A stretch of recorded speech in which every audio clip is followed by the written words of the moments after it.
Ayan, meron tayong electric fan dito. Sobrang bagal umikot. Ayan, nakasaksayan para makita nyo. Pindutin natin yung number 1. Ayan, gumalaw lang na konti yung LC. Number 2, ayan, medyo bumilis ng konti. Number 3, ayan, medyo bumilis ng konti. Sobrang bagal niya. Ayan, yan yung problema niya. Yan natin i-repair ngayon. Hugutin natin. Tingnan natin kung bakit tayo umikot. Ayan na, tanggalin natin yung screen. So na. Ayan. Sobrang tigas nung shafting. Ang ganit. Kaya ayaw niyang umikot. Ibig sabihin, may damage na yung shafting at bushing nito. Magpapalit lang tayo ng bushing. Saka shafting. Ayan. Maglalagay din tayo ng oil.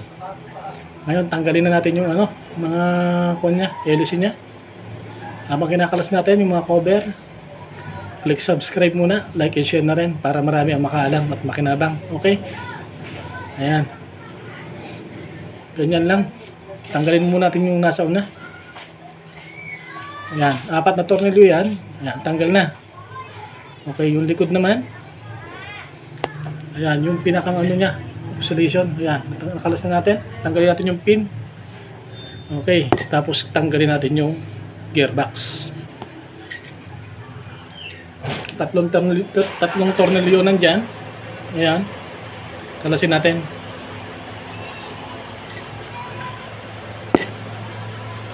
Ayan. Natanggal na natin yung gearbox. Sunod natin yung capacitor. Ayan. Yun namang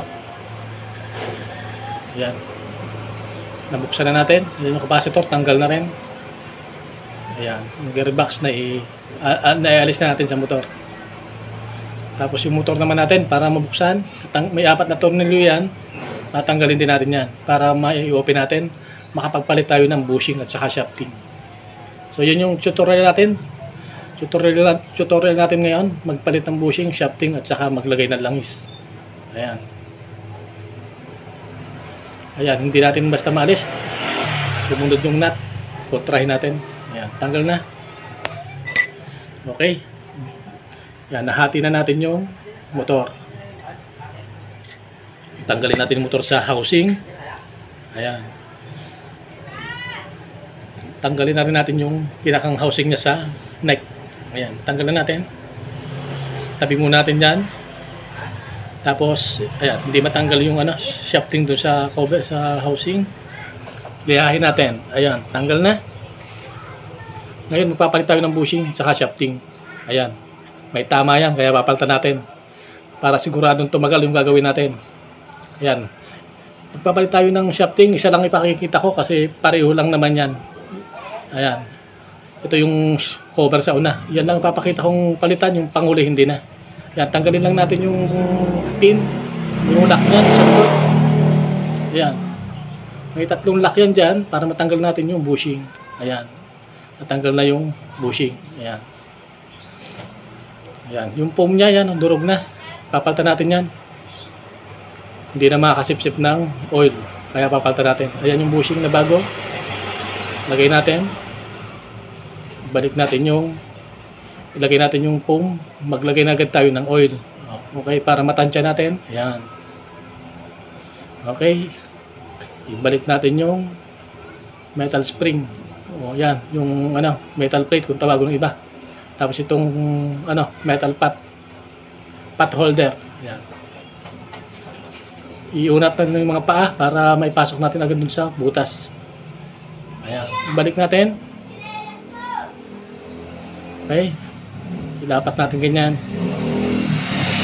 Ayan. Tapos punta tayo sa likod. Ayan. Yung 3 paa nandun na sa likod. Ayan. Meron tayong 2 portos dito. Pangalang lang. Pangontra. Sa ilalim para maidiin natin ang ayos. Tapos ibalik na natin yung lock niya. 3 yan. Ayan, gamit lang yung flat screwdriver. 3 paa yan para mag-lock. Ayan, tapos na yung 2. May isa pa. Okay. Ayan, naibalik na natin yung lock niya. Ayan, sobrang higpit na. Okay na yan. Basta hindi gumagalaw yung pot holder niya. Yan. Tapos magpalit naman tayo ng shafting. Okay. Tanggalin natin itong mga spacer niya. Yan. Pupukpukin na lang natin yan para Ayan, may mga tama. Ayan. Kuha tayong martilyo. Ayan, pukpukin natin. Ayan. Natanggalan natin yung lumang shafting. Ayan. Kita nyo? Ito yung bago. Ibalik lang natin. Ganon din. Pukpukin din natin. Sa una naman, sa pinakandulo. Ayan. Ibalik natin yung spacer. Ayan. Sukatin natin yung pinakang dulo ng gasgas. Yun ang palatandaan kung saan. Ayan. Kita nyo? Pantay na doon sa dulong gasgas ng shafting. Yan ang palatandaan ko pag magpapalit ng shafting. Ayan. Kaso, ang problema, medyo mahaba yung papalit natin shafting. Medyo mahaba siya. Ayan.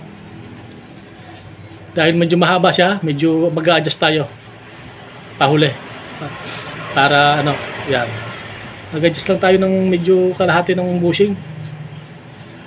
Ayan, balik na natin. Okay. Lagay natin yung spacer. Okay. Yan na. Nailagay na natin. Mag-assemble naman tayo ngayon. Bali nga pala, pag bibili kayo ng ng shafting, dapat yung kapareho. Kung magpapalit kayo, kapareho ng trade. Kung rough trade. Kung fine trade ang ipalit nyo. Okay, mag-assemble na tayo. Unahin natin yung huli ng cover. Lagay natin doon sa sa motor. Ayan, kita naman yung mga wiring niya nandoon sa uka. Tapos sunod na natin yung niya, rotor saka shafting. Lagay ulit tayo ng yung kulay puting spacer. Ilagay na natin yung cover sa una. Ayan. Kailangan may play yan. Ayan, may play siya. Konti. Ayan.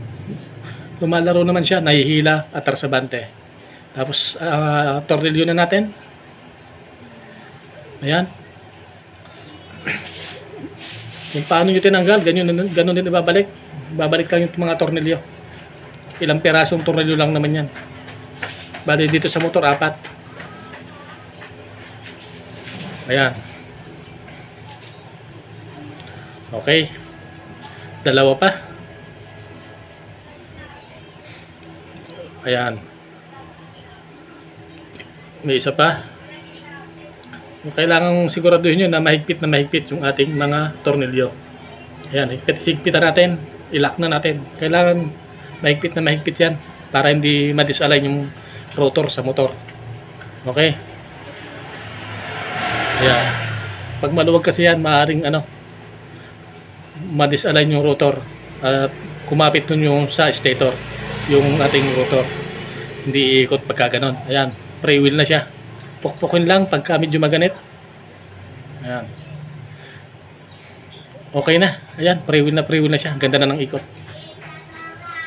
Tapos ang gagawin natin ngayon ay naman, yung pin. Lagay na natin yung pin para mamaya hindi na tayo mahirapan.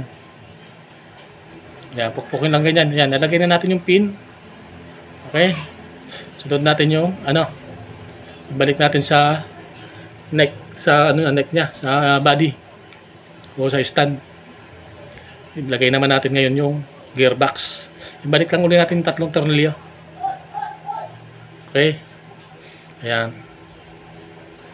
Pangalawang tornilyo na yan. So, may isa pa. Ayan. Nandun na naman. Ayan, nakalagay na yung tornilyo. Ihigpit na lang natin. Okay. Tapos na natin ilagay yung yung capacitor naman. Ibalik na natin. Okay, yan.